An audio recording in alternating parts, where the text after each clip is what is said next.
Déjà à poser des questions assez rapidement. Et pour ça, il suffit de lever le doigt. Je crois qu'il y a un micro qui va circuler.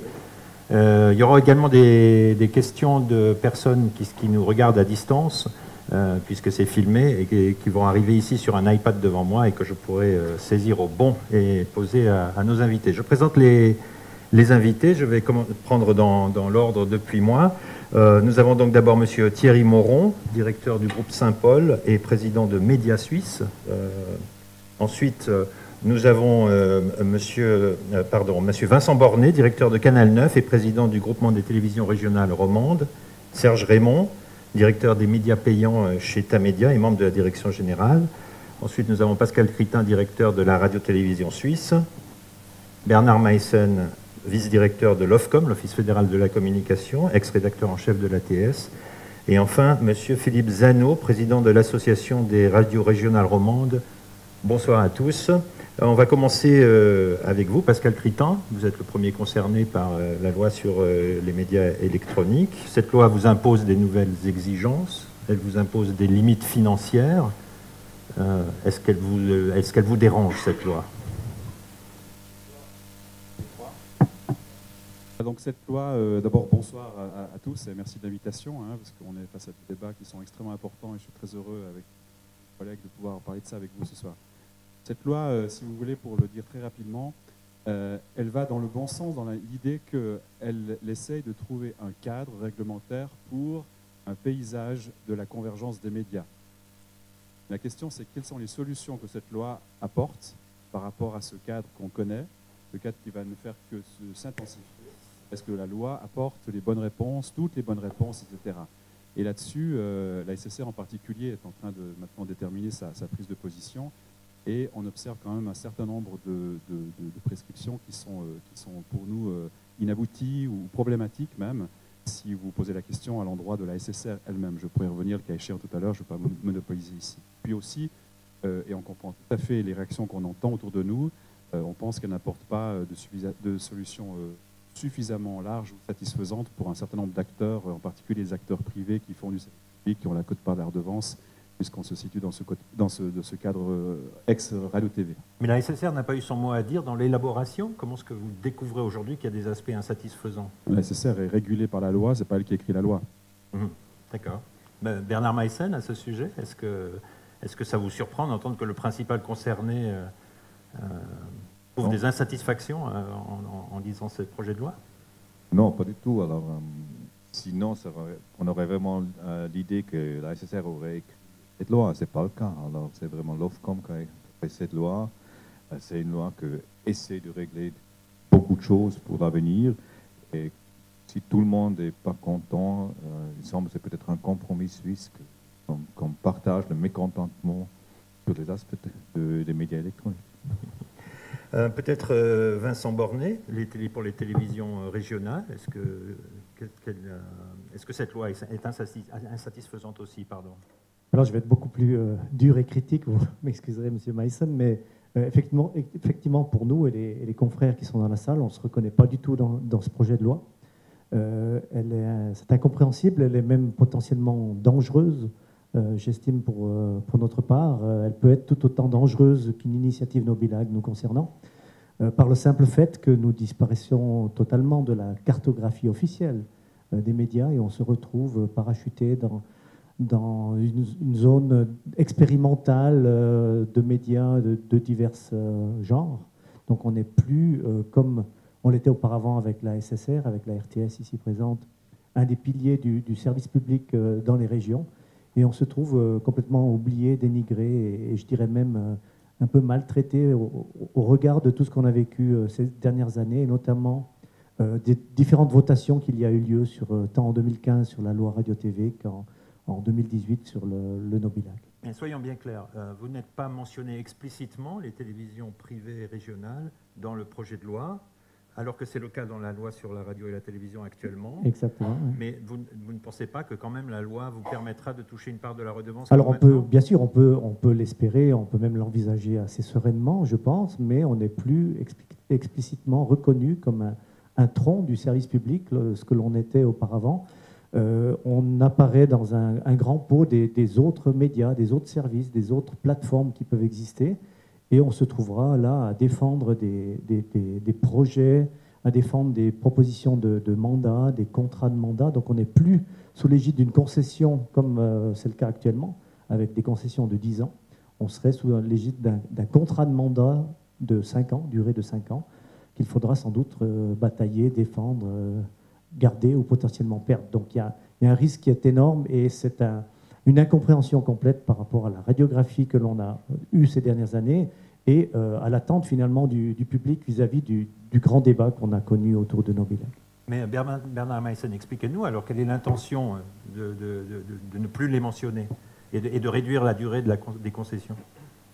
Bon, l'idée de cette loi, est en principe, il y a deux aspects. On y tient compte qu'il y a un service public national qui reste à la SSR. On dit qu'il y a aussi un service public régional, local, mais là, on veut tenir compte à l'évolution des médias, surtout dans l'aspect numérique. Et là, on attend des médias privés qu'il y a plus de concurrence, plus d'initiatives, plus des aspects plutôt nouvelles pour recevoir un mandat de prestation. Les autres médias qui ne veulent pas de mandat de prestation sont plus régulés comme aujourd'hui. Aujourd'hui, il y a une concession et puis il y a des règles assez strictes, mais la loi veut plutôt moins de règles et pas plus.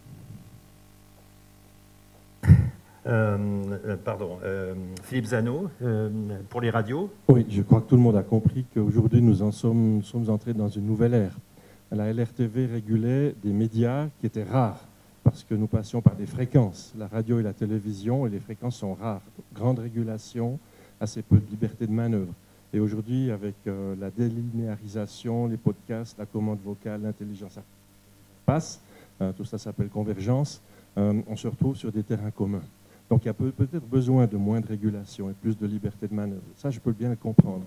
Cela dit, moi, je représente les radios qui bénéficient d'une concession de service public régional. Dans la nouvelle loi, ces trois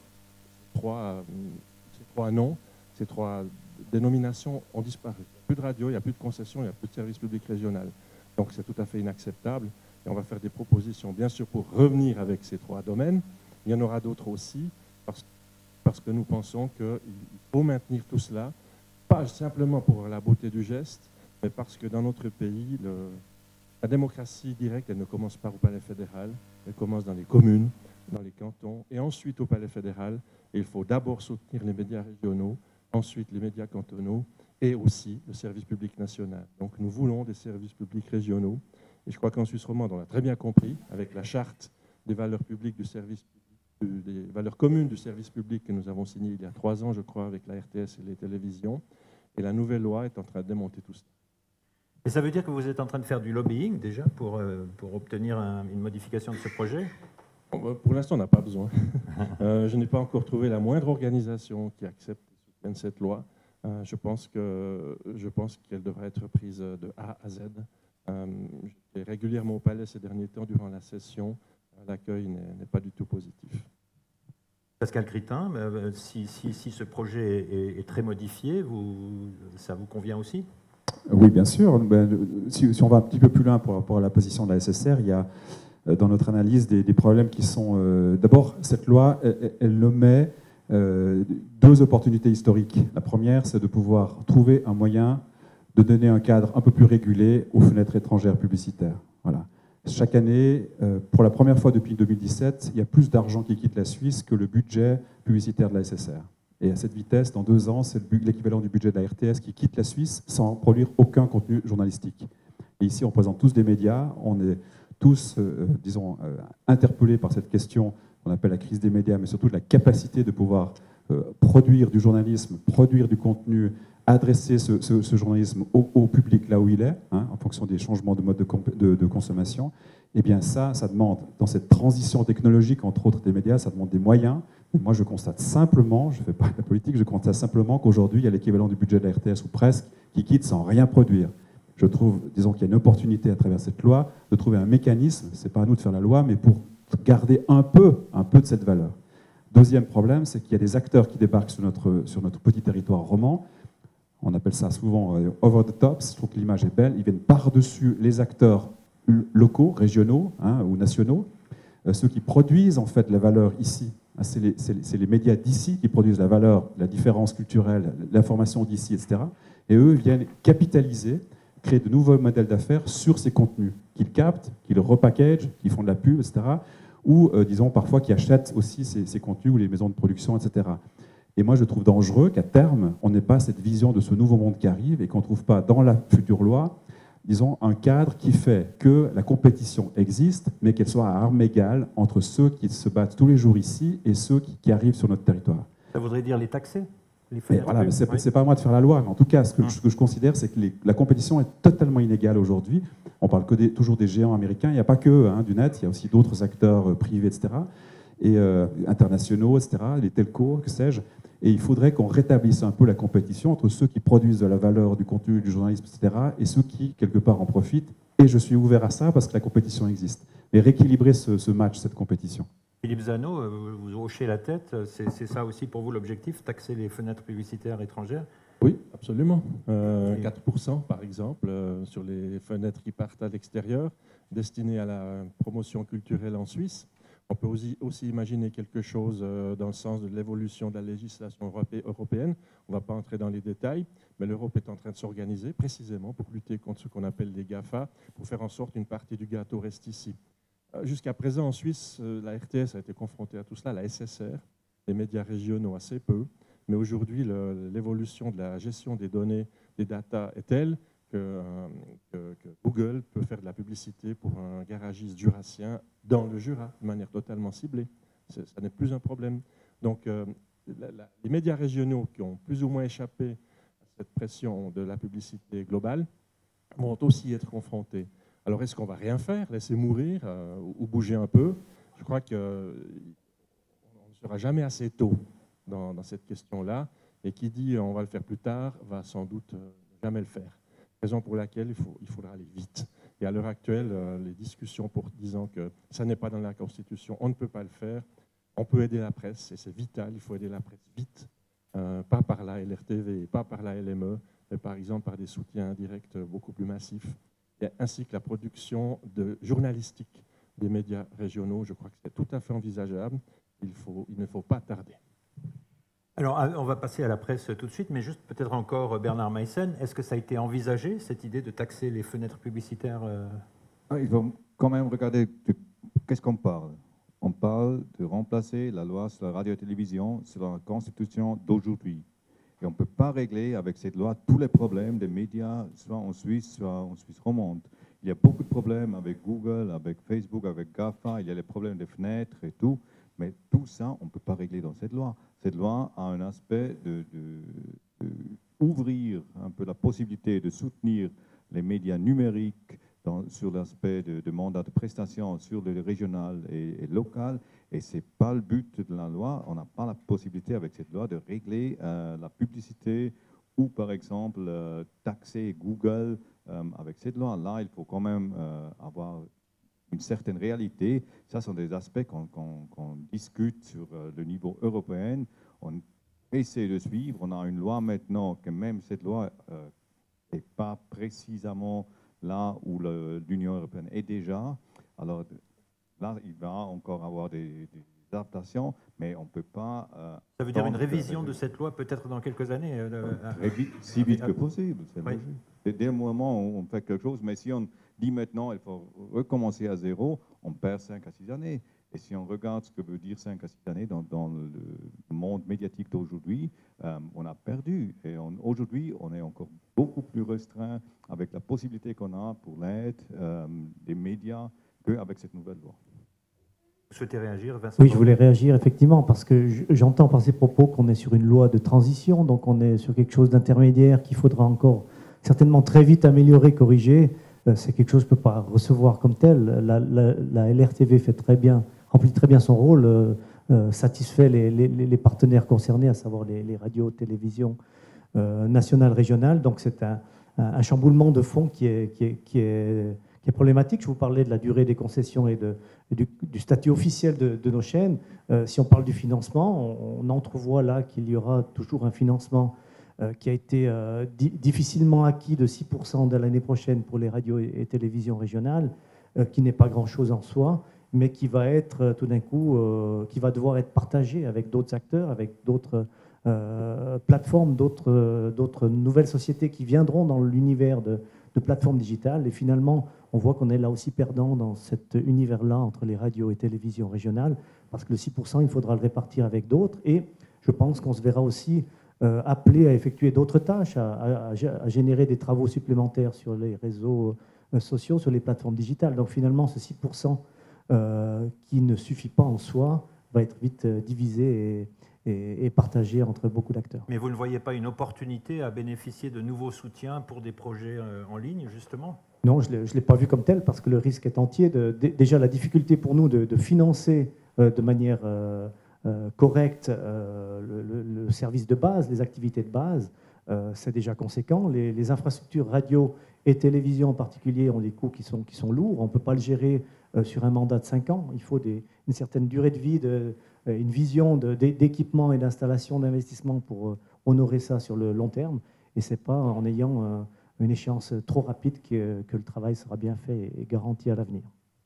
Thierry Moron, président de Média Suisse, l'écrit est absent de ce projet de loi. C'était l'intention, je crois, dès le départ. Est-ce que pour vous, c'est un manque? Absolument, c'est un manque parce que ce manque ne tient pas compte des problèmes que connaît la presse écrite aujourd'hui.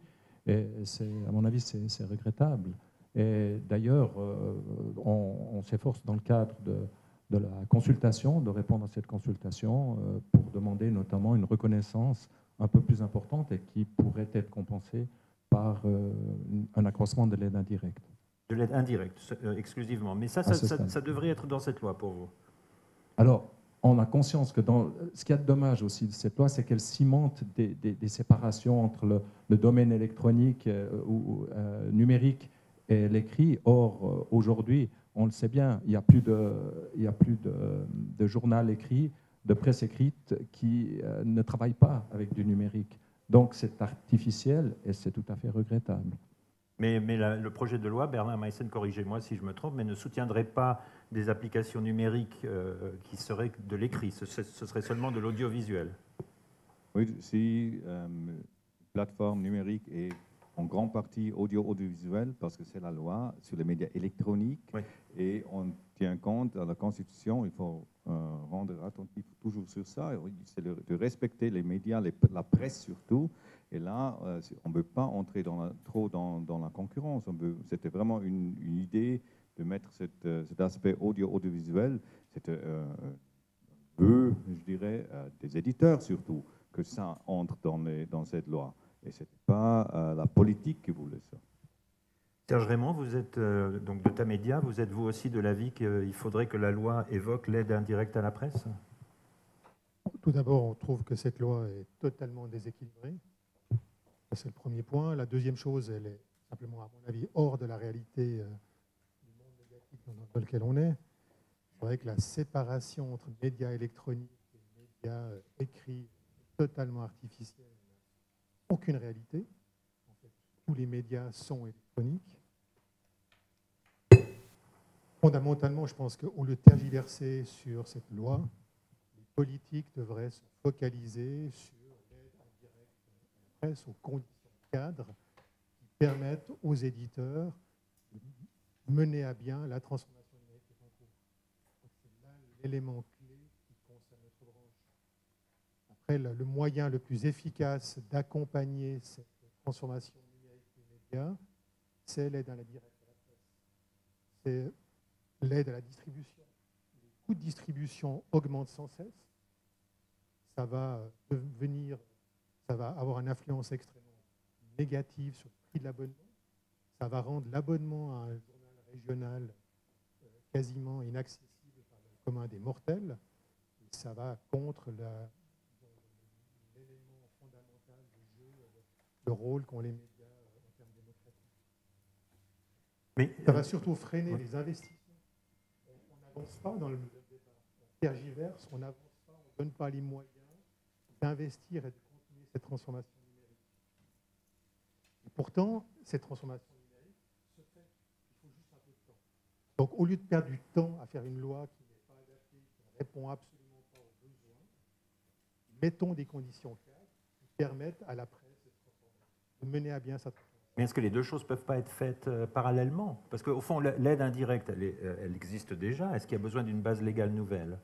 Est-ce que ça ne peut pas se faire séparément de cette nouvelle loi sur les médias électroniques? Je serais ravi que ça se fasse de manière séparément. Simplement, les politiciens sont focalisés sur un certain nombre de débats. J'entends mes confrères se battre pour ou contre cette loi. Donc, c'est-à-dire que toute l'énergie mentale va être focalisée là-dessus. Je crois que si on veut faire avancer les choses, soyons pragmatiques et travaillons sur l'aide indirecte. Mais Bernard Meissen, est-ce que ça a été jamais envisagé que l'aide à la presse puisse être aussi dans cette loi? Qu'est-ce qui empêche dans la Constitution? Bon, les points qui sont mentionnés, en principe, là, ça va sur... c'est une aide indirecte à la presse via la poste, via les taxes de la poste. Ça, c'est une autre loi.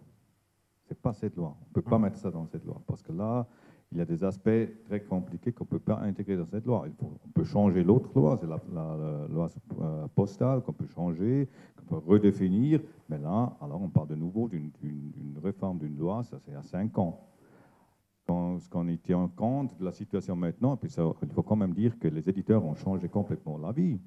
Maintenant, on veut plus de l'argent. À l'époque, on disait que l'État doit être si loin que possible des médias. Maintenant, on voit les problèmes, et nous le voyons aussi. Alors, sur l'aspect de la transformation, si on arrive avec des moyens, par cette loi, de définir des aspects qui sont vraiment la transformation du print dans le digital, dans le numérique, on trouvera sûrement une possibilité. Mais ça doit être un projet que tient compte et qu'il y a terminé à un certain moment. Ce n'est pas possible de dire, bon, alors maintenant on paye déjà 30 millions via la poste, on met des autres 90 pour des abonnements digitaux, sans qu'il y a un but, qu'il y a cette transformation aussi chez les lecteurs. Et il faut quand même tenir compte, l'idée de cette loi, nous, on veut un service public qui est accepté par les lecteurs, par les consommateurs, par les spectateurs. Mais On ne fait pas pour les éditeurs ou les stations radio et télévision. oui, mais vous dites des lecteurs, justement, vous excluez les lecteurs. C'est réservé à la consommation audio et visuelle. Ouais. Non, c'est pas. Ouais. On a des règles, il y a des textes, mais pas que des textes. Je pense que Oui, les c'est textes vraiment... sont intéressants, on peut travailler sur les lois, on voit le temps que ça va prendre, on voit les avis contraires, les intérêts contradictoires autour de ce petit débat. Donc on voit bien que on perd du temps. On est dans une situation où la transformation numérique des médias se fait. On investit massivement de l'argent, de l'énergie, de l'intelligence dans ce processus. Je dis simplement, cette loi, je ne sais pas s'il faut mettre l'aide à l'indirect dans cette loi ou pas, je ne suis pas sûr. Je dis simplement, cette loi, elle est artificielle, elle est hors de la réalité, elle n'apporte aucune aide ou appui à cette transformation. Après que l'État veut participer ou pas, c'est un choix des politiques, ce n'est pas à moi de décider. Mais simplement pour aller vite, oui. Il existe des éléments qui sont l'aide indirecte à la presse, qui touchent l'ensemble des éditeurs et surtout permettent à l'ensemble des lecteurs de ce pays d'avoir un abonnement à un prix correct, parce que le prix de l'abonnement va exploser, non pas du fait des éditeurs, mais simplement des coûts de distribution qui vont exploser. Oui. Donc j'ai dit, voilà, après c'est un choix politique, ce n'est pas à moi, comme représentant d'un éditeur, de le prendre. Simplement, il faut avancer vite, et il faut pas se leurrer et raconter des histoires, ce que veulent les consommateurs. Ce n'est pas les politiques qui le savent. Nous, on le voit tous les jours. Donc, on dit qu'il faut aller vite. Et pour aller vite, si on veut nous aider, ne faisons pas une loi qui soit hors de la réalité et déséquilibrée. Prenons des outils qui sont à disposition.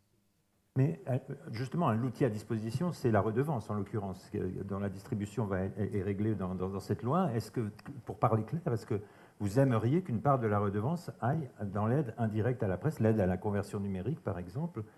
Thierry Moron, peut-être? Oui, mais je pense que c'est tout à fait possible. D'ailleurs, on sait que dans le cadre de cette redevance, il y a un montant qui est fixé pour la SSR. Et puis, on sait aussi qu'avec la croissance démographique, il y a un solde qui va se dégager. Et dans le cadre de ce solde, on parle de 200 à 300 millions. Et dans ce contexte-là, c'est tout à fait possible de fournir une aide, non seulement pour la presse écrite, mais pour, on parlait tout à l'heure des radios régionales, locales, télévision. Je pense qu'il y a un potentiel qui est réel. Mais peut-être pour revenir sur ce que disait tout à l'heure M. Meissen, parce que le problème, il y a un vrai décalage entre cet acte législatif et puis ce qu'on vit dans la presse écrite. des diminutions des recettes de publicité de 50% en 5 ans, c'est ce qu'on vit. Comment réagir par rapport à ça entre un système... Alors on dit on ne veut pas toucher à la Constitution.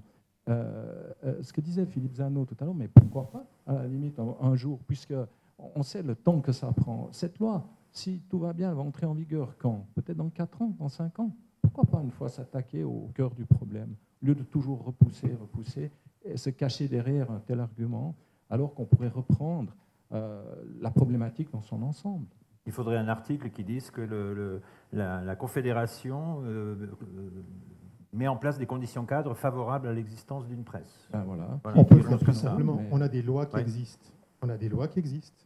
Utilisons le maximum du potentiel de ces lois.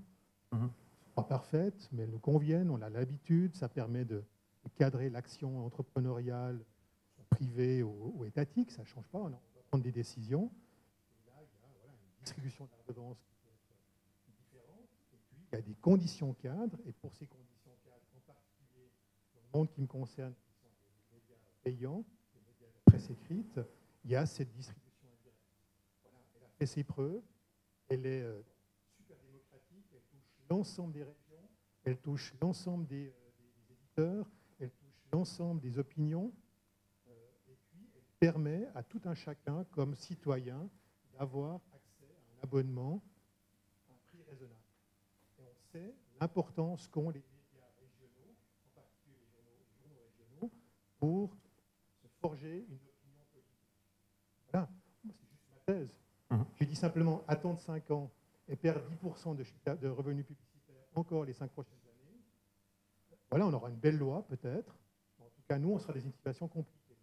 Et si notre objectif, c'est d'accompagner la transformation des médias numériques, il faut faire différemment, il ne faut pas le faire comme ça. En fait, la nouveauté de cette loi, c'est qu'elle réglemente les productions audiovisuelles financées par la redevance sur Internet. C'est tout. C'est la seule vraie nouveauté. Elle impose 2-3 choses à la SSR, 50% d'informations, ce qui est très bien. Mais à part ça, il n'y a rien. Tout le reste, ce sont des chicaneries nouvelles, voire la suppression d'un certain nombre de prestations et de services qui sont rendus aujourd'hui. La presse, c'est autre chose. Je pense qu'on peut effectivement augmenter rapidement. Mais l'objectif aujourd'hui, à mon avis, il doit être assez clair. On a les moyens assez rapides de bouger. Cette loi, je ne vois pas ce qu'elle apporte. Vraiment pas. Elle ne fait que compliquer la situation. Elle nous oblige à nous retrouver, ce qui est très bien, ce qui provoque aussi la création en Suisse romande d'une énergie commune contre cette loi, aujourd'hui, il faut le dire. Et je pense que ça va être compliqué de la faire passer. Il ne faut pas se focaliser contre la loi, il faut se focaliser pour la transformation des médias vers le numérique. Ça, c'est vraiment, c'est le seul message que j'ai envie de passer ce soir. Vincent Bornet ? Oui, je ne vais pas peut-être prolonger parce qu'effectivement, je tenais à souligner ce qui était dit par mes voisins de droite et de gauche. Je crois qu'effectivement, la loi sur les médias électroniques est peut-être une réalité, une nécessité à terme et sans doute une évolution qu'il faudra avoir, mais qu'il faut prendre le temps de bien la construire et se reposer surtout sur les lois existantes. Et quand j'entends parler de la loi postale, je pense qu'il doit y avoir moyen relativement rapidement de corriger un article ou l'autre et puis d'optimiser une aide à la presse par ce biais-là, une aide à la presse qui est absolument nécessaire, que l'on soutient de notre côté, qu'on souhaite voir arriver aussi et améliorer. Je prends l'exemple de la presse valaisanne, du Nouvellisme, mais je pense que c'est pareil chez toi d'ailleurs, aussi sur Fribourg, avec une distribution qui se fait non plus par la Poste, parce que la Poste n'arrive plus à assumer les standards de distribution rapide, parce que pour lire le Nouvelliste à 10h ou 11h dans les vallées, c'est déjà presque perdu, mais les Messageries du Rhône, qui est la société privée du Nouvelliste, qui les distribue à 4-5 heures du matin, et dont on peut lire le journal avec le café du matin. Donc c'est ça la réalité et le besoin des abonnés, je pense. Et puis là, en l'occurrence, ce service-là n'est pas financé par la loi postale, si j'ai bien compris. Donc il n'y a pas d'aide à la presse pour cette innovation qu'il y a eu à l'époque, qui est peut-être plus dans l'air du temps, mais qui était entière. Donc je pense que c'est ces rouages-là qu'on doit pouvoir corriger. On a eu la chance, nous, de notre côté, de l'avoir avec la modification de la LRTV en 2015, et c'est pas à pas des améliorations qui sont possibles et concrètes. La distribution, c'est une catastrophe. C'est une catastrophe et ça tue la profession. J'habite à 25 minutes du centre-ville de Lausanne. Je reçois 24 heures à 12h30 si tout va bien. C'est pas possible. Bernard Meissen, vous entendez ces demandes? Est-ce que c'est bien l'Ofcom qui va aussi recevoir ces demandes et examiner comment les traiter? Oui, naturellement, mais il faut quand même encore tenir compte à ce qu'on est. Le titre d'aujourd'hui, c'est No Bilag et après. Oui. Bilag, on n'a pas parlé des presses. Dans tout le débat sur le No Bilag, la presse n'était pas concernée. Personne n'a dit il faut de l'argent pour la presse. C'était vraiment le service public électronique. La redevance qu'on prend depuis l'année prochaine via SERAF et pas via No Bilag, c'est la redevance pour le service public des médias électroniques. On ne peut pas automatiquement prendre de l'argent de cette redevance et donner aux éditeurs, même si je voulais. Moi, je n'ai pas une base légale pour des choses comme ça. Alors, il y a des autres aspects, il y a l'aide indirecte via la poste, la loi postale. On peut augmenter naturellement aussi de 100 millions si on veut, si la politique veut, mais ce n'est pas l'argent de la redevance. Mais ce n'est pas dans les prérogatives de l'Ofcom, ça, alors l'aide indirecte à la poste. Naturellement, c'est aussi à l'Ofcom. Oui, mais alors est-ce que quelque chose va être examiné? Nous, on est toujours ouvert pour toutes les idées qui viennent, mais il faut quand même les examiner et puis essayer de trouver une solution. Ce n'est pas toujours si vite fait que dit à un débat. Bernard, moi je te comprends bien, je vois bien la situation dans laquelle tu es. Simplement, on a des politiques qui sont là en voulant nous donner des solutions à nous entrepreneurs. Problème, mais qui donnent des solutions qui soient praticables et dans un délai qui est celui du business et qui n'est pas celui de la politique. On est dans des mondes où les vitesses sont différentes.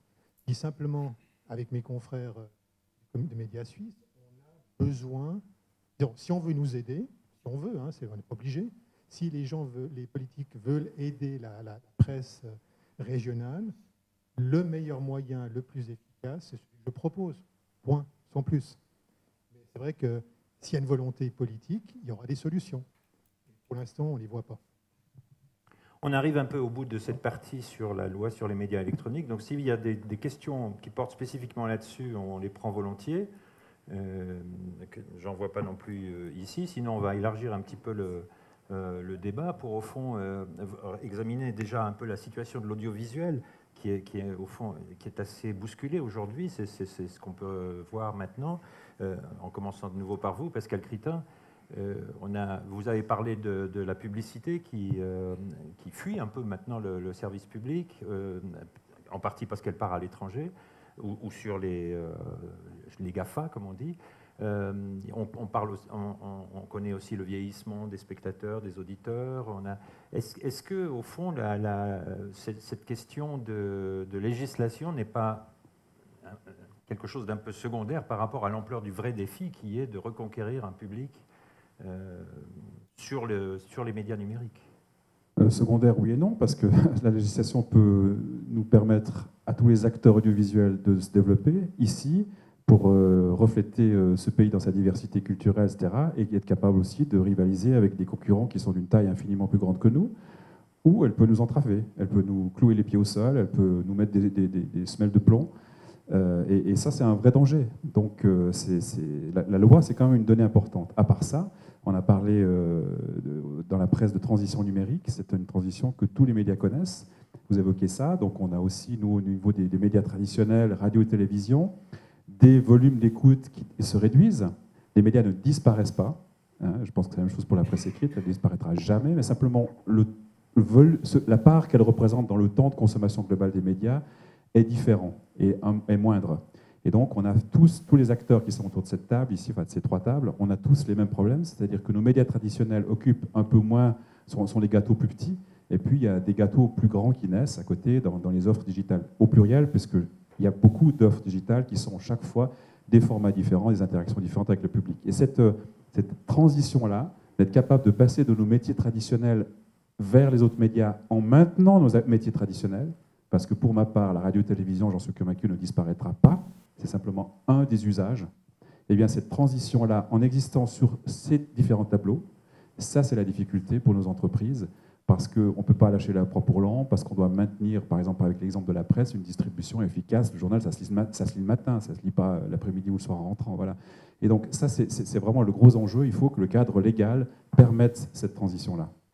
Mais justement, comme le cadre légal désormais vous impose une limite à vos moyens, avec un plafonnement de la part de la redevance, et que vous, comme vous dites, vous allez utiliser des nouveaux canaux de diffusion de plus en plus sur le web, est-ce que ça veut dire qu'on aura bientôt moins de chaînes de télévision, moins de chaînes de radio? Est-ce que ce ne sera pas nécessaire? Le problème pour moi n'est pas, ou pour la SSR en général, n'est pas de maintenir des chaînes comme des vases de porcelaine, des vases de Chine. À long terme, la chose la plus importante, c'est de pouvoir honorer un mandat, qui est un mandat de fabrication de contenu, qui touche des publics face à l'obligation qui est inscrite dans la concession. Si à la fin, il y a 1, 2, 3 chaînes en moins, mais qu'on touche les publics là où ils sont, dans les différents domaines que la concession nous demande, eh ben, le travail est fait. Donc il faut quitter cette logique, disons, purement vectorielle pour être vraiment dans une logique de public. Il faut être moins média-centré et beaucoup plus public-centré, trouver les publics là où ils sont. Et un public, à l'époque c'était facile, on pouvait découper le public en segments sociaux des mots. Alors là, on avait les offres pour les vieux, pour les jeunes, pour les urbains, pour les pas urbains, etc. Ça, c'est plus du tout comme ça, parce qu'on est tous, nous, différents dans nos modes. Et donc, un public, c'est un usage, une situation sociale. On peut être soi-même le public du matin, puis ensuite un autre public à midi, puis un autre public le soir, etc. Et c'est cette diversité des usages qui fait une fragmentation considérable de l'attente du public. Et nous, on doit tous réfléchir, acteurs, producteurs de contenu, de médias, à comment orienter nos médias pour répondre à ces attentes. À propos de suppression de chaînes, on peut juste mentionner le fait qu'au Tessin, c'est prévu. Hein, la Douai, la Douai, ça c'est un excellent exemple. Sur le web. La Douai, on postule qu'au Tessin, on peut avoir une chaîne de télévision en moins pour faire migrer les contenus vers la télévision interactive, la HBB TV. Et ça, c'est comment répondre davantage à un usage du public vers une évolution. Mais à la fin, la RSI, elle produit toujours des contenus audiovisuels, et je pense autant qu'au départ. Alors, un de vos projets, c'est de créer une plateforme d'ici 2 ans, je crois, où tous les contenus de la SSR seront disponibles avec des sous-titrages. Ça, c'est un projet important, justement, pour essayer d'atteindre le public par voie numérique. Alors ça, c'est vraiment Nobilag et après. Oui. Ce qui nous a frappé à Nobilag, c'est que le public disait, bon, moi, je paye 365 francs à partir du 1er janvier. Aujourd'hui, c'est un peu plus cher. 365 francs, et puis avec ça, je regarde la RTS. Mais non, avec 365 francs, la SSR, elle produit RTS, SRF, RSI, RTR, plus Suisse Info. Enfin, en tout cas, 50% de Suisse Info. Et donc, notre idée, c'est de relégitimer tout le contenu qui est produit par la redevance dans toute la Suisse et de proposer ces contenus à l'ensemble des Suisses qui payent la redevance. Alors, comme ça va faire une masse de contenu, il faut évidemment mettre une couche d'intelligence artificielle pour que le public soit adressé de façon personnalisée, ou que les gens puissent dire « moi ça m'intéresse tel ou tel sujet », puis on puisse augmenter cette distribution. Et puis, comme on parle plusieurs langues dans ce pays, notre idée, c'est d'aussi ajouter une petite couche d'intelligence artificielle en matière d'adaptation, de sous-titrage, et de répondre en fait un peu plus à l'usage qui est en train d'émerger, qui est l'usage du type Netflix, l'usage du type catalogue. Et aujourd'hui, il n'y a plus de prévention par rapport au fait que c'est sous-titré. Encore, moi je me rappelle dans la maison, il y a 5 ou 10 ans, on se disait « non, mais les gens ne consomment pas des films sous-titrés ». Aujourd'hui, c'est plus un problème pour une partie du public.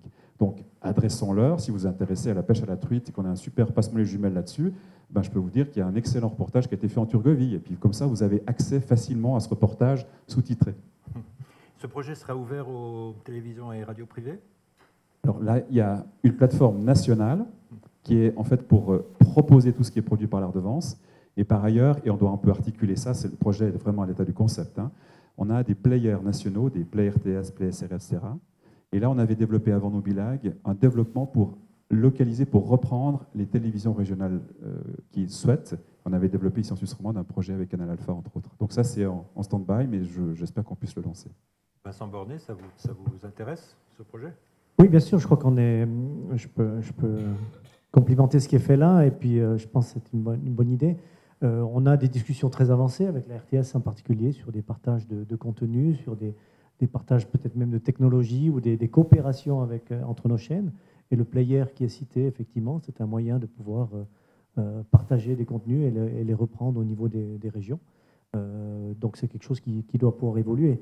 La problématique pour nous, pour revenir à votre question de départ sur les moyens et comment favoriser la transition numérique, le problème est entier chez nous. Hein. Si je prends l'exemple de Canal 9, on est à 8 millions de francs par année, donc ce qui est un budget très très modeste. On fait des miracles quasiment avec ça.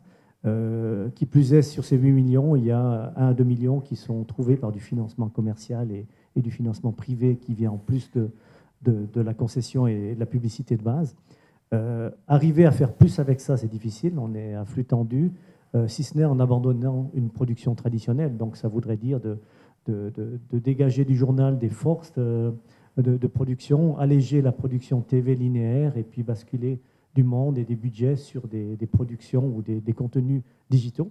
Ça, c'est le défi qui nous attend peut-être. Mais n'est-ce pas indispensable? C'est certainement indispensable, c'est certainement un pas qu'on devra faire, qui est difficile à faire parce qu'on a quand même une grande partie du public qui est très fidèle et on va aller avec une belle pénétration et un taux d'audience qui ne nous oblige pas à le faire. Donc au contraire, on est même flatté de l'audience, mais il faudrait à la fois être fort sur les plateformes digitales, ce qu'on n'arrive pas du tout à être actuellement. Donc on devrait trouver des moyens, trouver des ressources. Peut-être que la loi sur les médias électroniques nous en apporterait. Je ne suis pas convaincu de tout ça, mais ce serait bienvenu. Et là, effectivement, il y a un grand défi. Il y a un grand défi. Il faudrait pouvoir financer des prestations complémentaires, une équipe digitale. Oui, juste brièvement, Bernard, mais Oui, c'est prévu. Exactement tout ça est écrit dans cette loi. On peut soutenir des solutions numériques innovantes, on peut soutenir des collaborations, tout ça c'est prévu dans la nouvelle loi où on va beaucoup plus loin où on est aujourd'hui. Donc il y a des bons aspects. Il y a aussi cette obligation faite à la SSR de davantage coopérer avec le privé. Donc il y a des bons côtés aussi, Philippe Zanneau. Absolument. Encore une fois, en Suisse romande, nous n'avons pas attendu cette évolution pour collaborer. Ça se passe déjà dans le domaine sportif, notamment autour de la dernière Coupe du Monde, diverses productions audiovisuelles aussi qui existent. Nous collaborons de manière intensive sur tout ce qui est technique, bien évidemment, avec la numérisation de la diffusion, le DAB+, avec la création du Swiss Radio Player. Vous avez peut-être vu cette application qui nous permettra d'apparaître en haut des écrans, par exemple, des dashboards, comme on dit, sur les écrans des voitures. Il y aura un R qui veut dire radio et non pas un M qui veut dire musique, sur lequel on presse pour ensuite sélectionner la radio. Donc, sur le plan technique, nous collaborons bien. Dans des programmes, je pense que nous y arrivons. Nous avons commencé ce matin, pas plus tard que ce matin, nous avons une discussion avec un responsable d'information de la RTS pour une collaboration sur les prochaines élections fédérales. Il y a des collaborations qui se mettent en place au mois de décembre sur une émission charismatique, Cœur à cœur. Voilà, c'est en route et c'est inéluctable. Il faut savoir que la redevance pour les radios régionales n'est pas destinée à produire du contenu. Elle est destinée à compenser la faiblesse du marché publicitaire dans les régions. C'est aussi une forme de subventionnement indirect. Et nous avons besoin de ces collaborations pour mettre ensemble des contenus, pour les produire, pour les mettre à disposition des publics. Et je crois qu'on y arrive assez rapidement. N'oublions pas tout ce qui est commande vocale. On n'en a pas encore beaucoup parlé, mais la voix, l'audio, écouter, va redevenir quelque chose d'extrêmement important. Avant, il n'y avait que la tradition orale. Il y a eu beaucoup de choses. Hein. Et on revient à quelque chose d'audio, d'oral. Et je pense que la radio a un très grand avenir. C'est d'ailleurs aussi votre avis, Pascal Crita, vous annoncez une révolution de l'audio. Oui, on a eu pendant ces 15 dernières années une révolution qu'on connaît tous en termes de vidéo avec l'émergence des plateformes et puis la prégnance de la vidéo sur Internet, par exemple.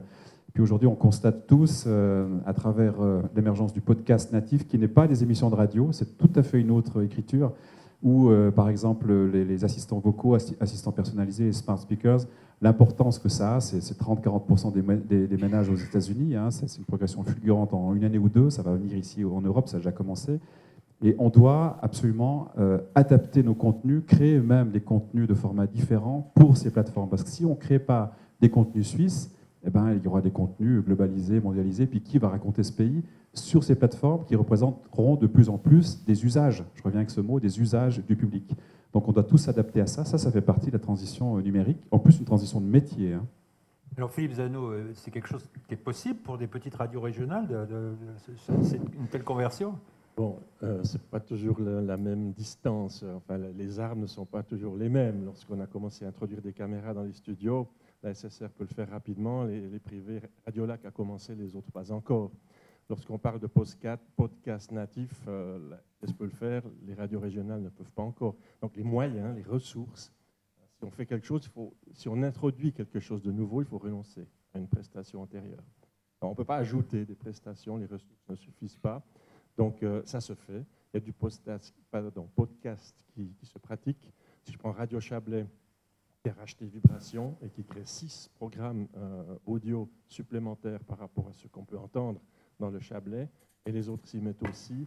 Donc, nous sommes en route également, mais je dois dire que les ressources, là aussi, les ressources ne sont pas inépuisables. Serge Raymond. Oui, moi je réagis à votre remarque. On ne peut pas tout faire et en plus des nouvelles choses. Mais je pense que c'est aussi un peu une question de vision. Il faut vraiment que dans cette branche, on apprenne à abandonner un certain nombre de choses. Ce n'est pas que c'est mal. Simplement, il y a des modes de consommation qui changent totalement. Et des choses qu'on a fournies à l'époque, des chaînes, des titres, ça change et il faut réadapter l'offre, le service qu'on leur apporte. L'audio, je réagis aussi. L'audio, pour les médias imprimés, les médias tels ceux des journaux régionaux, c'est aussi extrêmement important.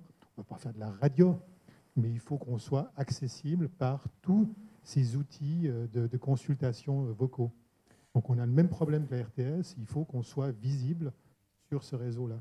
Est-ce que ça veut dire que la presse aussi doit envisager d'être plus diffusée par d'autres moyens que l'écrit, qu'elle fasse des productions audio elle-même, par exemple, lire ses articles à haute voix, je ne sais pas.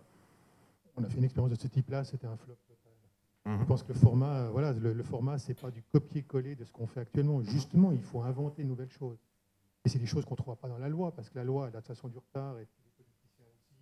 Et puis, c'est normal. Il faut voir ce que les gens veulent consommer. Nous, ce qu'on leur apporte, c'est une information certifiée, régionale, locale. On explique aux gens ce qui se passe dans leur région. Voilà, on leur apporte cette valeur ajoutée. Cette valeur ajoutée, s'ils l'ont sous forme électronique, s'ils l'ont sous forme papier, s'ils l'ont sous forme vocale, peu importe, il faut qu'on leur apporte ces éléments-là. Et je crois que c'est la mission de toutes les personnes qui sont autour de ces tables. Et simplement, on a un certain nombre de ressources, d'infrastructures, d'habitudes qui sont différentes. Et c'est vrai que dans ce cadre-là, la loi ne va pas nous aider. Il faudra qu'on fasse, puis la loi s'adaptera. Je ne peux pas ne pas sauter sur l'occasion de vous poser une question, Serge Raymond. On est 3 mois après la disparition du matin. Qu'est-ce que ça donne, le matin numérique, après 3 mois? D'abord, ce n'est pas la disparition du matin. Du matin papier. Voilà. Oui. L'objectif, c'était de satisfaire à la fois un besoin économique et à la fois de conserver et de trouver un rebond pour cette marque. On a pris cette décision qui est extrêmement difficile, qui a touché beaucoup de personnes. Plus de 40 personnes ont été touchées dans cette transformation. Donc c'était douloureux. Pour l'instant, ça démarre bien. Les audiences augmentent régulièrement. On est dans le cadre du business plan qu'on s'est fixé. Donc j'ai bon espoir qu'on atteigne nos objectifs. L'objectif, c'est d'atteindre la rentabilité d'ici 2 ans, contre une perte d'environ 6 millions par année au moment de la décision. Ça veut dire en obtenant quand même de la publicité en ligne sur le site? Mais il faut adapter. On a un journal qui est gratuit, qui était formidablement apprécié partout en Suisse romande, mais jamais payé. Oui. Donc à un moment donné, quand ce modèle n'existe pas, on revient sur l'élément fondamental, voilà, le côté impertinent, le côté roman du matin, et on cherche une solution pour le faire vivre différemment par la suite. Non, mais je pose la question parce qu'on dit souvent qu'on n'arrive pas à obtenir des revenus publicitaires significatifs en ligne. Donc vous pensez quand même y arriver? Tout ce qui est dit, j'ai entendu très souvent ces derniers mois. Oui. On a des expériences chez Tamedia qui montrent qu'on est capable de gagner très correctement sa vie avec des sites qui sont purement numériques. Donc le business model existe, il est extrêmement exigeant, mais je pense qu'il y a tous les moyens d'espérer que ça fonctionne bien. Et dans tous les cas, on n'a pas le choix. C'est soit on fait disparaître une marque, soit on la transforme pour la relancer dans un nouvel environnement. Et l'ambition, c'est vraiment de transformer les choses. Thierry Moreau, vous avez demandé la parole? Oui, en fait, un élément que je voulais mentionner, vu que toutes les personnes, tous les acteurs aujourd'hui autour de la table, on a l'ambition, on a la volonté de collaborer davantage. Et ça, c'est un effet de nos bilags, si on peut le dire, puisqu'on était, peut-être un peu de manière paradoxale, la presse écrite s'est mobilisée aussi contre l'initiative, alors que de manière un peu schizophrénique, elle n'avait pas grand-chose, en tout cas économiquement, à gagner. Et pourtant, elle l'a fait. Et je dirais qu'aujourd'hui, on est prêt non seulement à dialoguer, mais à collaborer. Et c'est pour ça que tous ensemble, on s'est constitué dans le Forum des médias, et avec cet objectif, non seulement de parler, mais de construire ensemble. Tamedia était contre cette initiative pour une raison claire. on a une structure, on a une organisation sociale, politique qui permet de satisfaire aux exigences d'un pays comme la Suisse. Et de ce point de vue-là, le service public apporte une valeur ajoutée importante. Voilà. Même si ça ne nous fait pas plaisir de nous battre pour la SSR contre l'initiative, ça fait du sens. Ça fait du sens dans l'environnement médiatique. Et voilà la raison pour laquelle on le fait. Sans aucune contrepartie, et c'est logique, il faut, mais au lieu de tout réinventer, gardons les fondements, les principes fondamentaux de ces lois, et simplement laissons une liberté d'action, ou donnons les conditions cadres d'action plus efficaces pour tout le monde. Pascal Gritin, puisqu'on est un peu dans l'actualité, les intentions de déménagement, où en est-on à la SSR? Puisque je suis très à l'aise sur cette question. Je suis très à l'aise parce que ça n'est pas d'abord un projet immobilier, c'est un projet éditorial. Et quand je dis ça, c'est très sérieux. C'est-à-dire que la première chose, et je vais tout petit peu parler de bâtiment au début, vous savez qu'on a 100 millions d'économies à opérer d'ici le 1er janvier parce que c'est lié au plafonnement de la redevance. Donc on parlait de la distribution de la redevance. S'il y a plus de redevances sur la table, ce n'est pas pour nous puisqu'on est plafonné pour les années qui viennent et on sait à quoi s'en tenir. Donc la distribution, elle est à la disposition des acteurs privés.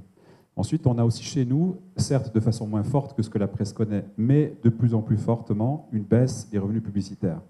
On voit la courbe s'infléchir, et on sait que ce genre de courbe, ce n'est pas linéaire, et quand ça commence à s'infléchir, c'est assez dangereux. Donc on planifie de plus en plus de pertes de ce côté-là. Je le dis ici, en passant, je le redis, pendant ce temps, la pub TV en Suisse augmente. Et donc, si elle n'augmente pas pour les acteurs locaux, elle augmente pour les acteurs internationaux. Okay. Et ensuite, on a des charges qui augmentent parce qu'entre autres, on doit assurer le sous-titrage, pour faire simple, vis-à-vis des handicapés sensoriaux. Par exemple, 80% de nos programmes d'ici 2022, c'est une bonne dizaine de millions en plus. Les charges de la concession augmentent et celles de la concession transitoire et peut-être celles de la future loi. Toutes ces charges font qu'on doit opérer des coupes. Et par rapport à ces coupes-là, on s'est dit qu'on n'allait pas pouvoir couper dans le programme après Nobilag. Je fais la transition, ok. Donc on a limité au maximum. Concrètement, la RTS, on arrive à réduire vraiment au maximum l'impact sur le programme.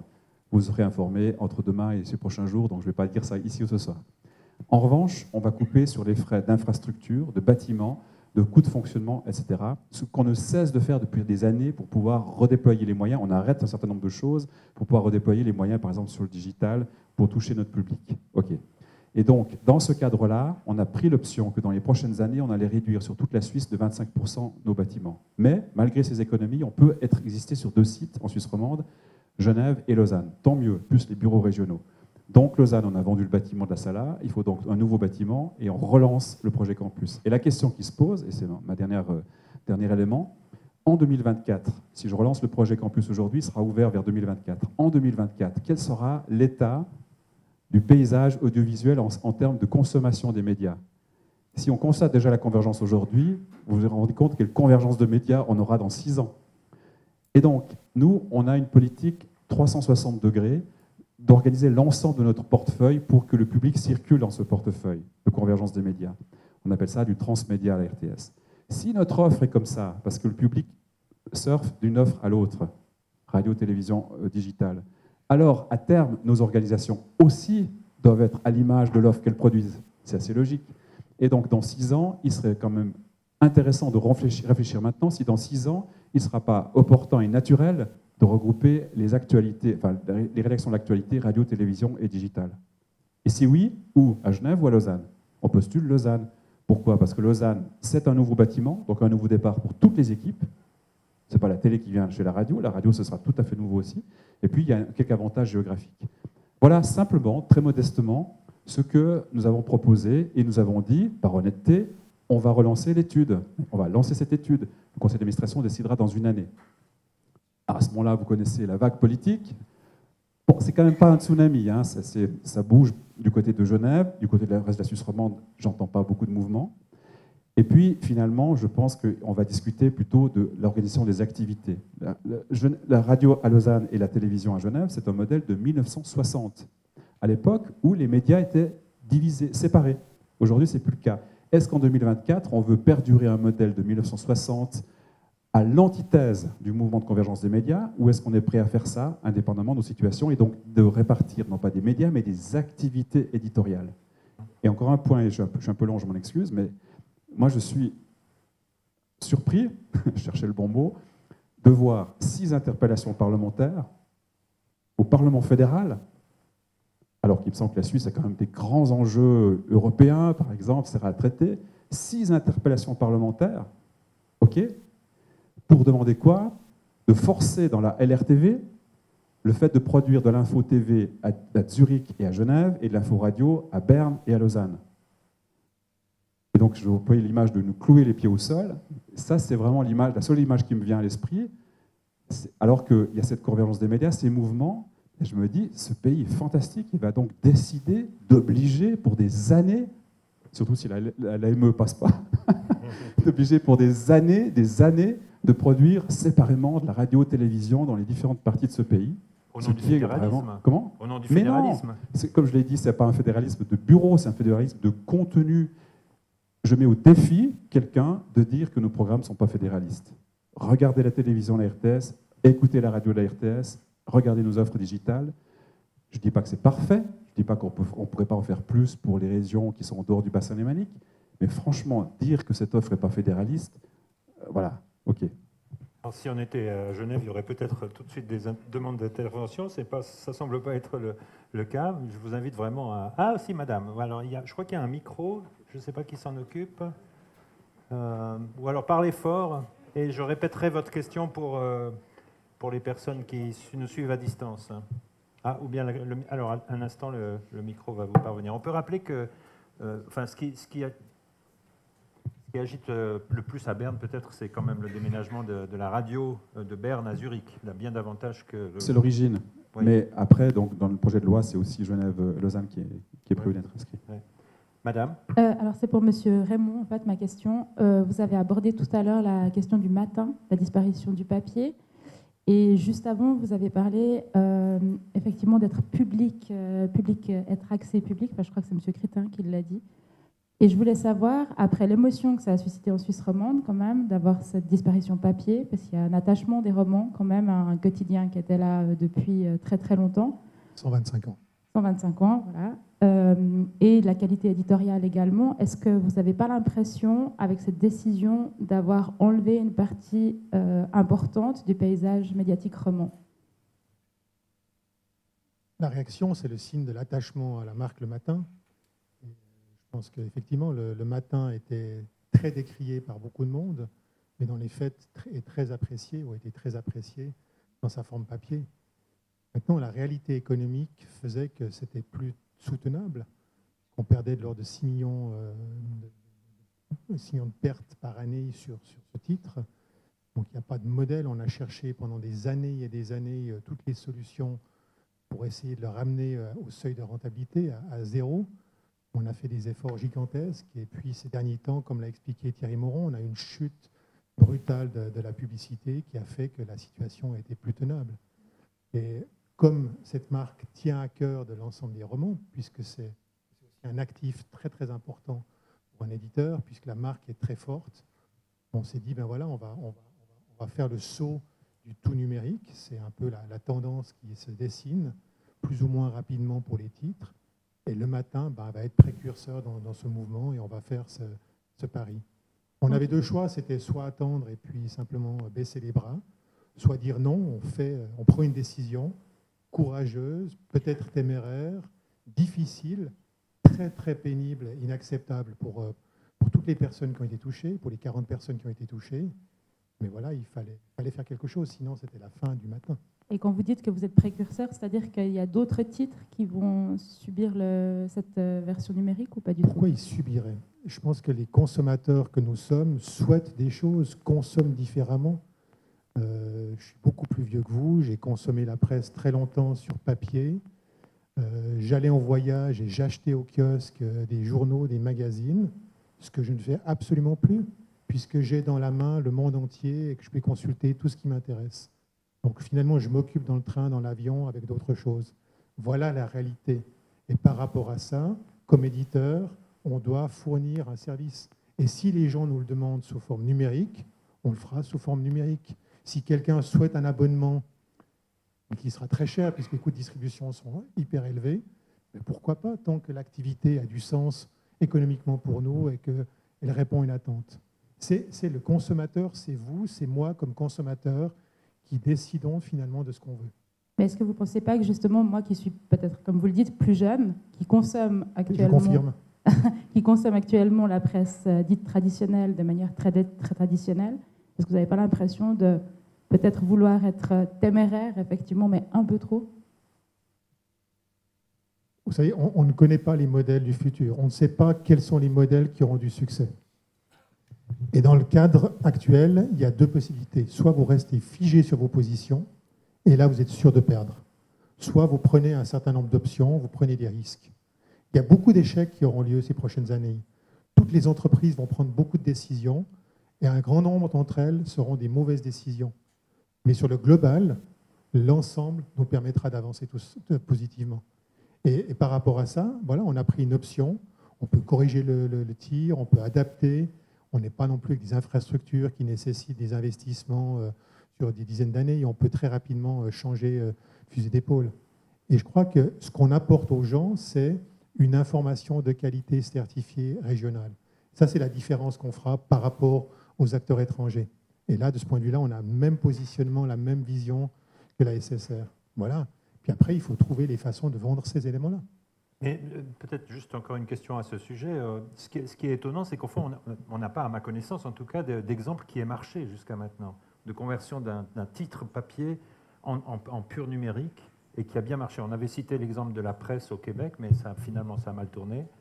Comment ça se fait que ça n'arrive toujours pas, alors que Internet existe depuis 20 ans? Je peux vous dire, par exemple, que 20 minutes, alors qui est à la fois print et digital, mais qui est au fond digital, performe extraordinairement bien dans le digital.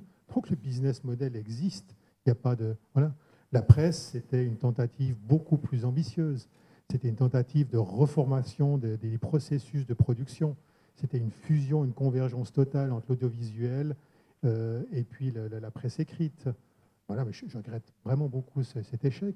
D'un autre côté, cet échec nous a permis de voir quelles étaient les possibilités ou quelles étaient les limites dans la transformation. Voilà, des échecs, il y en aura, mais il y aura aussi des succès. Et là, je pense qu'il faut simplement pas rester figé, il faut avancer. Philippe Zano. Alors, sur Internet, on peut avoir du succès commercial aussi. Ce n'est pas le cas de toutes les radios régionales, mais quelques-unes ont fait le pas de créer des sociétés séparées entre radio et site Internet. Et si je prends l'exemple de la radio de l'Arc jurassien, les revenus publicitaires générés par le site Internet permettent de financer en gros 5 emplois.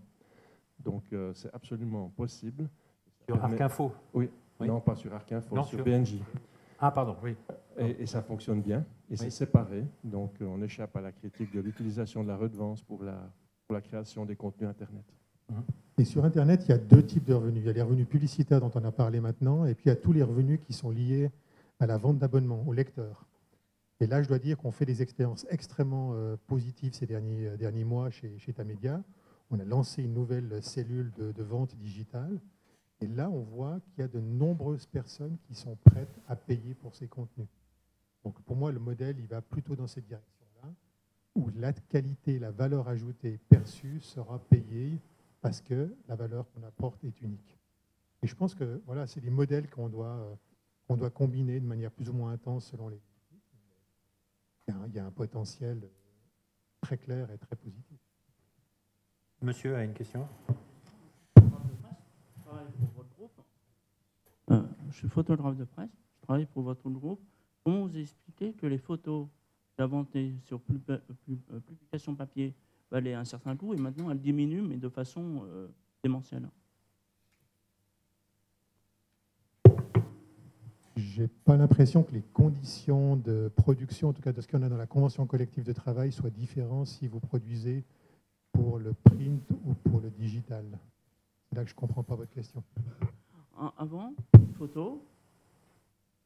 une photo, elle valait un certain coût. Maintenant, depuis qu'elle est digitale, on arrive à avoir des publications à 20 centimes.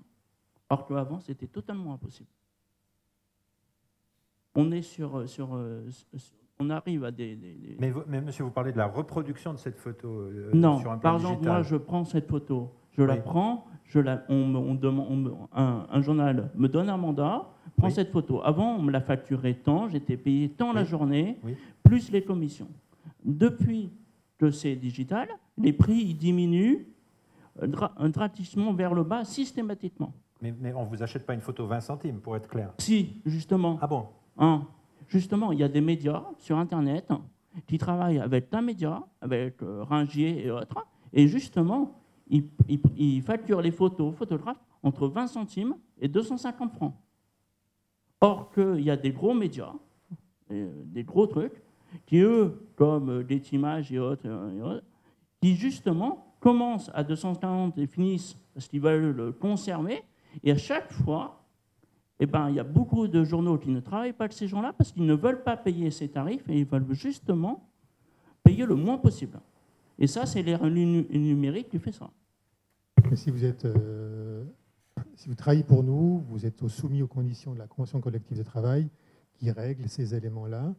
Voilà, je suis simplement étonné du chiffre de 20 centimes, je n'y crois pas, mais on peut voir dans le détail, mais je ne comprends pas la question.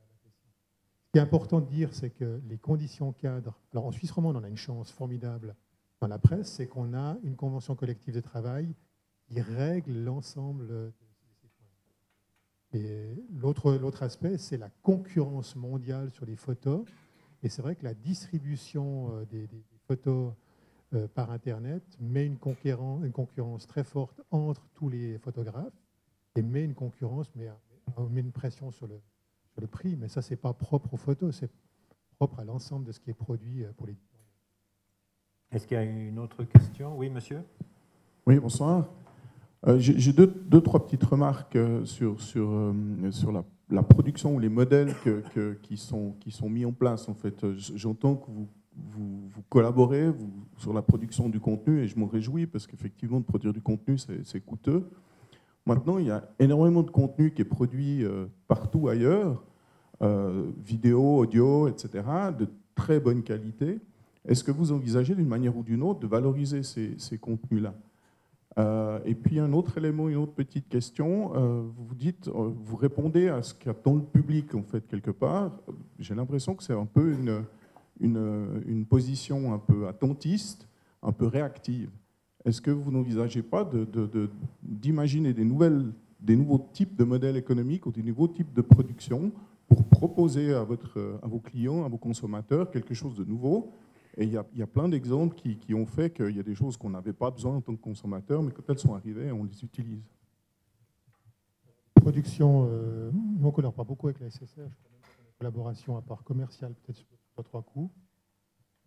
Voilà, donc on achète nos contenus écrits, audiovisuels, on en produit à l'intérieur. Je sais qu'on en achète aussi régulièrement à l'extérieur, donc il n'y a pas de chasse gardée, il n'y a pas de zone particulière. On peut toujours en discuter après, venez vers moi, puis on regardera ce qu'on peut éventuellement faire ensemble. On est toujours ouvert à ce genre d'opportunités.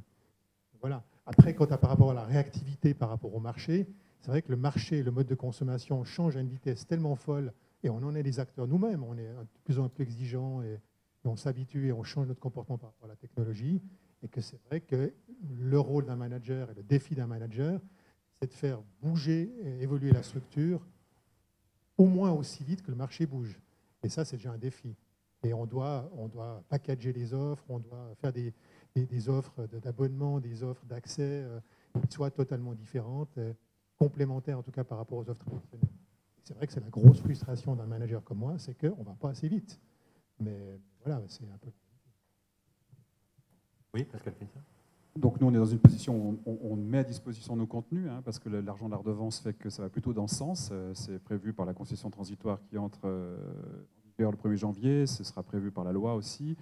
On a par exemple une plateforme de contenu partagé, on appelle ça Shared Content, sur laquelle il y a une bonne quarantaine d'éditeurs et de journaux suisses qui sont abonnés. Ils peuvent aller chercher les vidéos qu'on poste tous les jours.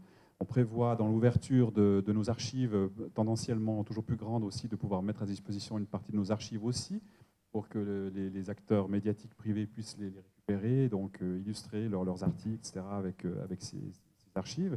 On est prêt à mettre à disposition un certain nombre de contenus dont on a les droits, parce qu'il y a une foule de problématiques de droits, y compris sur les archives, la musique et tout ça. Je passe les détails, le cinéma.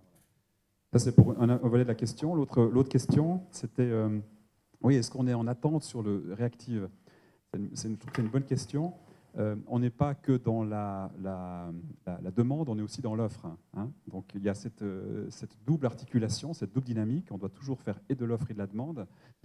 C'est-à-dire qu'on essaye bien sûr de répondre là où le public est et ce qu'il attend. Voilà.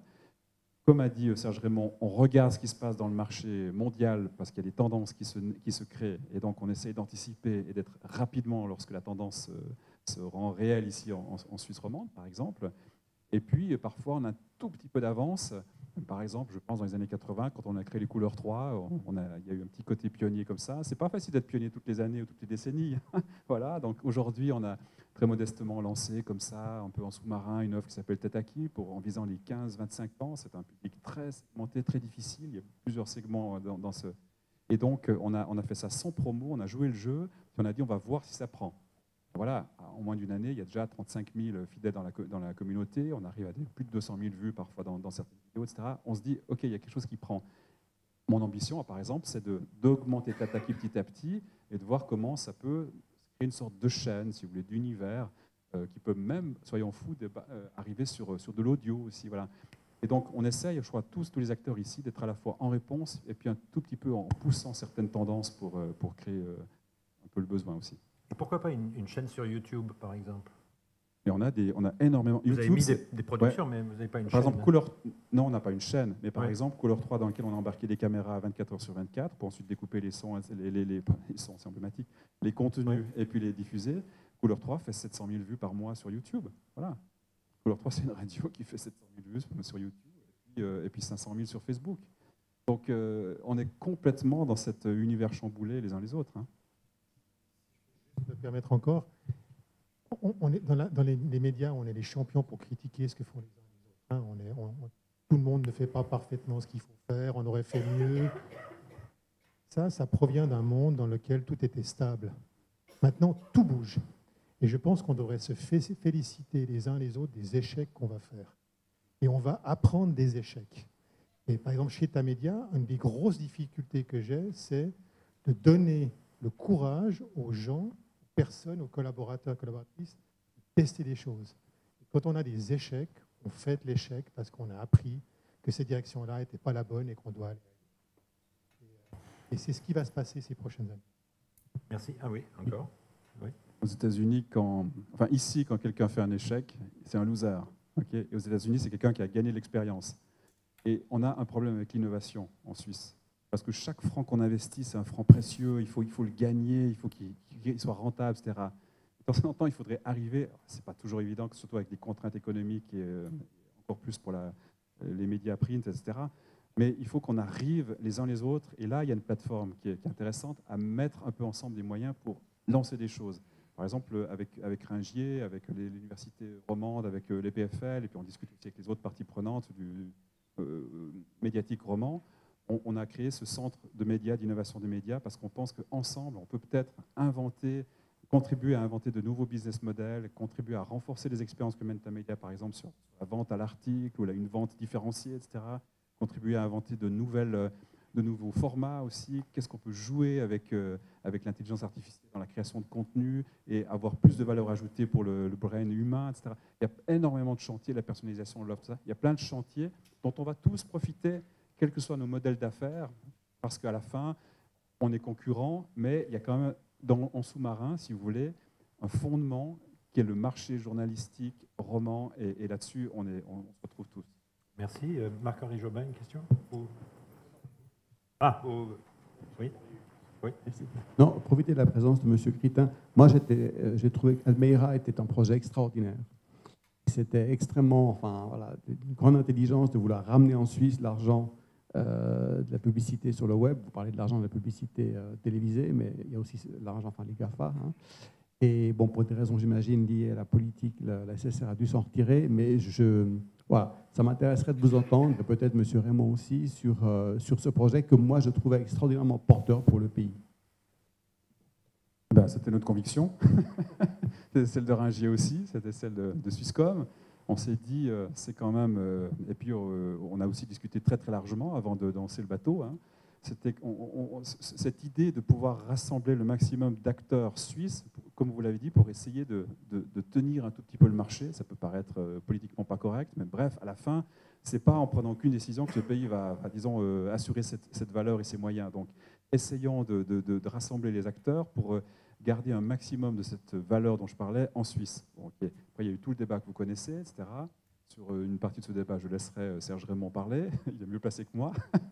Mais à la fin, la SSR, après le 4 mars, elle a entendu beaucoup de choses dans cette campagne. Et je crois vous avez vu qu'on met en œuvre, disons, ce qu'on a entendu. On essaie de changer parfois aussi de posture, etc., d'être beaucoup plus coopératif et ouvert. On a été depuis longtemps en Suisse romande, hein, tu l'as bien fait de le rappeler. Mais voilà. Et en particulier, on s'est dit, OK, on va, avec l'accord des deux autres de la joint venture, donc Ringier et Swisscom, merci à eux, on s'est dit, on va sortir du capital pour faire simple, mais Admera est notre régie. Admera est notre régie unique pour la publicité télévision et pour une partie de sponsoring. Oui. Ah, une question là.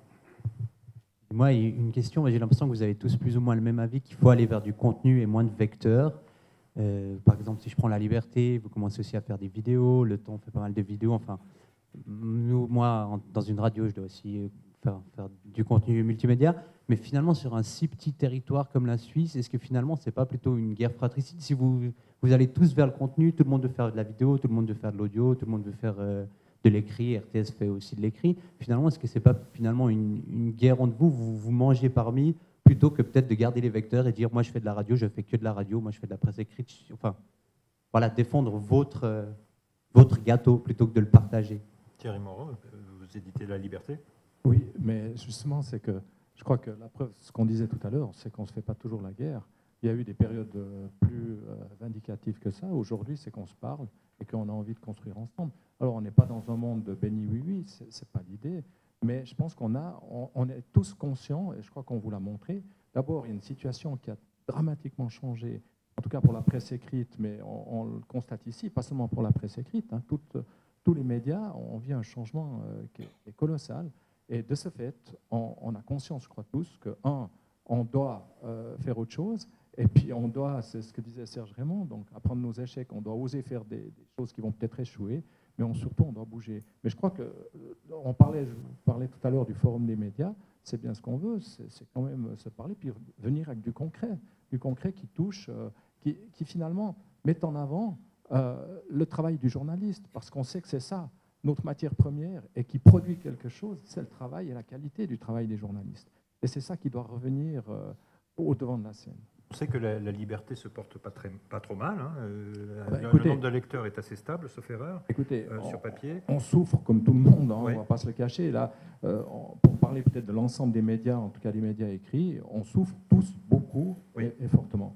Alors, on est toujours bénéficiaire parce qu'on se bat, mais c'est sûr que, et nous, peut-être la part publicitaire est inférieure par rapport à d'autres journaux. C'est-à-dire que c'est la part abonnement qui, à plus de 60%, continue de financer notre modèle. Mais est-ce que vous expliquez cette stabilité par la qualité du journal ou par le fait que quand même le papier, c'est pas mort et on a tort de penser que ça va bientôt être mort? Alors entièrement d'accord avec vous, le papier n'est pas mort. Il ne faut pas oublier que chez nous, c'est 95% de notre source de revenus, c'est encore le papier. Mais vous prenez l'ensemble des médias écrits de Suisse romande, c'est entre 80 et 95%, et c'est le cas pour tout le monde. Vous pouvez demander, enfin, Serge Raymond pourra infirmer ou confirmer, mais c'est encore entre 90, si vous regardez les statistiques publiées par WANIFRA au niveau international, c'est encore la presse écrite qui nous fait vivre. Et ça va durer, vous pensez?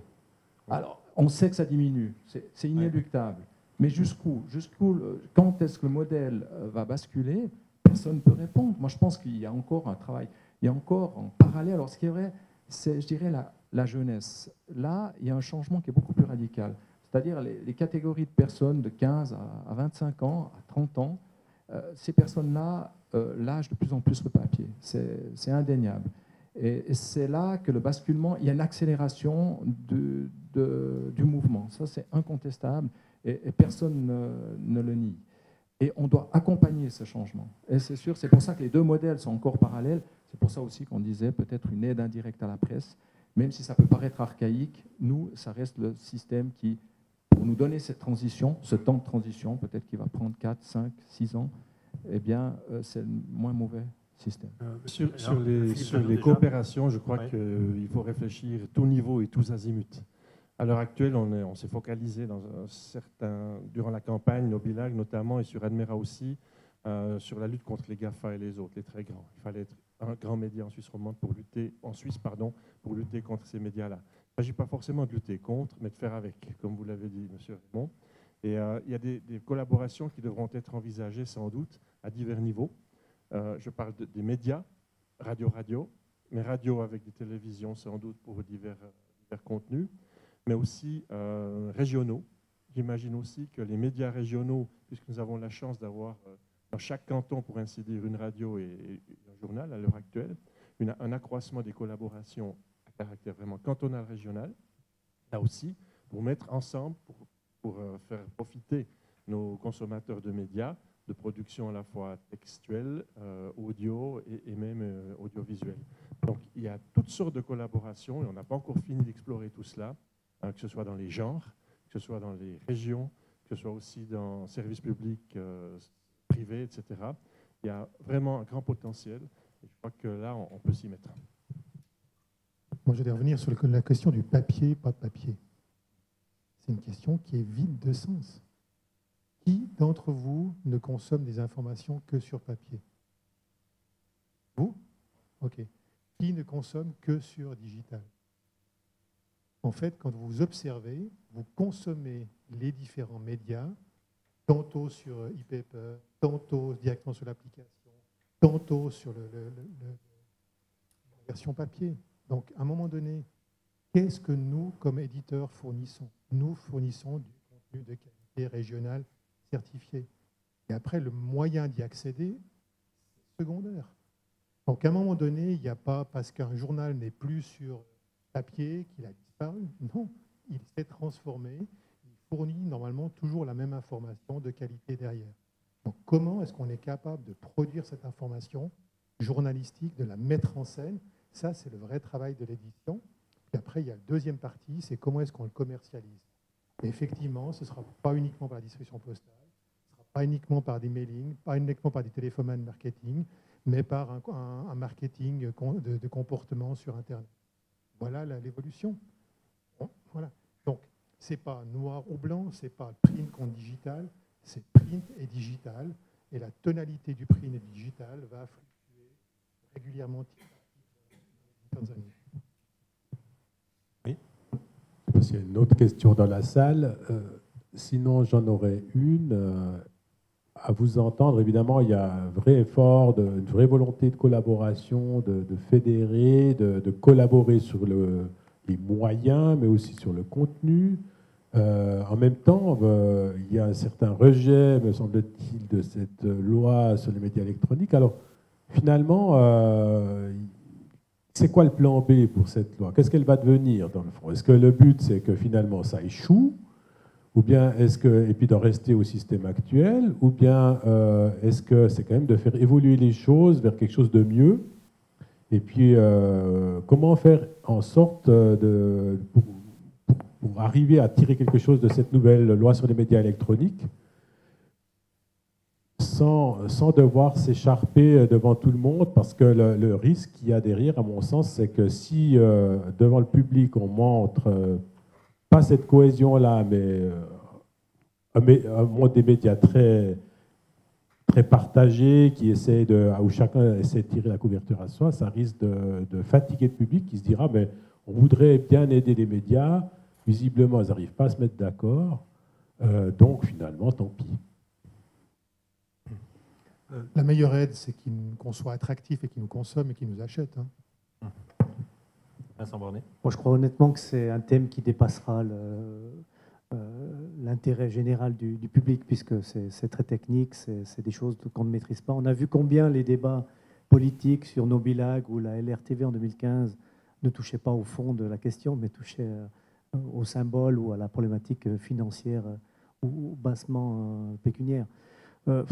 Très dur à répondre à votre question. Je pense qu'il faudra laisser le temps à l'Ofcom d'analyser tout ce qui viendra dans la procédure de consultation, de prendre en compte les remarques, les critiques et de trouver un plus grand dénominateur commun. J'ai l'impression qu'on a cherché là le plus petit dénominateur commun. Je me trompe peut-être, mais je pense que c'est là où la prise en compte des besoins, des intérêts et l'analyse large est à faire. Et puis on verra ce qui pourra sortir de là, mais voilà, c'est pas y répondre là-dessus. Mais peut-être juste déjà sur un plan factuel, Bernard Meissen, donc la consultation prend fin lundi prochain, c'est juste, le 15 octobre. Qu'est-ce qui se passe après? Quel est le calendrier en gros? Bon, le calendrier est plus ou moins mi-octobre, c'est fini la consultation. Après, on va analyser, on va regarder qu'est-ce qu'il y a comme idée, est-ce qu'il faut changer des aspects fondamentaux ou pas. Après, il faut aller au Conseil fédéral, demander dans quelle direction la politique veut aller, parce que ça, c'est une décision politique qu'il faut prendre. Maintenant, il y a un changement à la tête du département. Ça peut avoir des influences, peut-être pas. Après, c'est le message. On avait prévu de finir le message au mois de juin de l'année prochaine pour que le Conseil fédéral peut vraiment faire le message pour le Parlement encore 2019, que le nouveau Parlement 2020 pourrait commencer à discuter la loi. On a parlé ici beaucoup de l'innovation, qu'il faut aller vite. Il y a un aspect aussi dans la loi, c'est l'indépendance des médias de l'État. Il y a une nouvelle commission qui est loin de l'État, c'est plus l'Ofcom. Alors tout ça sont des aspects qui sont assez importants. Si on refuse maintenant catégoriquement la loi parce qu'on dit que c'est une loi que ne tient pas compte, on perd de nouveau plus de temps. Alors c'est plutôt contradictoire. Ce que j'entends quelquefois, on dit ouais, on arrête, c'est nul, recommencer à zéro. Ça, c'est pas le bon chemin, parce que si on n'entre pas en discussion sur cette loi au Parlement, on peut changer rien. On recommence à zéro, et puis c'est pas 2023, alors c'est 2026, 2027. Et ça, c'est un peu quand même ce qu'il faut y tenir compte dans les discussions, dans la critique, de toutes les critiques qu'on peut avoir contre cette loi. Mais si on veut changer quelque chose, il ne faut pas la refuser, il faut quand même entrer en discussion. Je crois que certaines organisations vont la refuser intégralement. Ce ne sera pas le cas des radios régionales. Nous allons faire des propositions. Mais je crains que le nombre de propositions soit de type avalanche et que ça va être assez compliqué à gérer. Précisément parce que la loi n'avait pas de but en soi. On a fait une loi entre deux, sans objectif spécifique. Soutenir l'innovation audiovisuelle sur Internet, c'est bien, mais ça n'était pas suffisant, en tout cas pas une base pour lancer une nouvelle loi. Donc je crains que ce soit compliqué. Encore une fois, en Suisse romande, nous avons dans certains médias le pouvoir de décision chez nous, c'est le cas des radios régionales, on peut avancer. En Suisse allemande, la guerre est ouverte entre de nombreux médias, pour des raisons que nous n'avons pas chez nous, parce qu'il y a de l'incohérence dans le paysage, en particulier radiophonique en Suisse allemande, qui fait qu'il y a régulièrement la guerre entre la SSR et les éditeurs privés audio, ce qui fait que nous avons des référendums et des choses comme celle-là qui nous débarquent régulièrement et nous en sommes victimes en Suisse romande. Donc, encore une fois, le contenu de la réunion que nous avons tenue est secret. Nous sommes bien entendus, nous avons travaillé ensemble, mais nous nous sommes trouvés, les gens qui sont autour de cette table, pour en parler, pour parler de nos prises de position réciproques LME. Et personne n'a été choqué d'entendre les prises de position des autres. Donc ça, c'est déjà un bon signe. Nous aurons des prises de position différentes, mais c'est cohérent. Et je ne crois pas qu'on aura un grand déballage médiatique, interactif pour ne pas dire pire, entre les médias en Suisse romande concernant cette loi. Elle sera critiquée, on va dire que ce n'est pas le bon moment, qu'elle ne va pas assez loin, qu'elle ne traite pas les vrais thèmes et les vrais sujets. Mais il n'y aura pas de déballage qui affaiblirait la position des médias en général en Suisse. Très bien. Est-ce qu'on arrive quasiment au bout, il est 19h. Donc s'il n'y a pas d'autres questions qui vous démangent de manière impérative, je crois qu'on va clore le débat ici. Merci beaucoup à tous. Un mot de conclusion peut-être, oui? Pour moi, le vrai défi, c'est on doit mener à bien cette transformation numérique des médias. Tous d'accord, il faut aller vite, on a fait beaucoup de choses. Ce qu'on a besoin, c'est de conditions cadres en général qui nous permettent d'avancer rapidement comme entrepreneurs. Voilà, cette transformation, elle est en cours, il faut juste un petit peu de temps. Mettons les conditions cadres temporaires qui nous permettent de transformer, et puis voilà, la chose va se régler. loi bien après, puis voilà. Merci beaucoup. Alors, merci Pascal Critin, Serge Raymond, Thierry Moron, Philippe Zanot, Vincent Bornet et Bernard Meissen. Merci à vous pour votre attention. Et, la parole à voilà, Marc-Henri merci Jobin, beaucoup pour du ce CFIA. débat très nourrissant, ce débat qui va se poursuivre, j'imagine, toutes ces prochaines années et qui va rebondir pour essayer de trouver des meilleures conditions cadres, comme tout le monde le demande. Je vous propose, pour poursuivre la discussion, de rejoindre la place derrière où il y aura un apéritif qui vous sera proposé pour poursuivre la discussion. Merci et bonne soirée.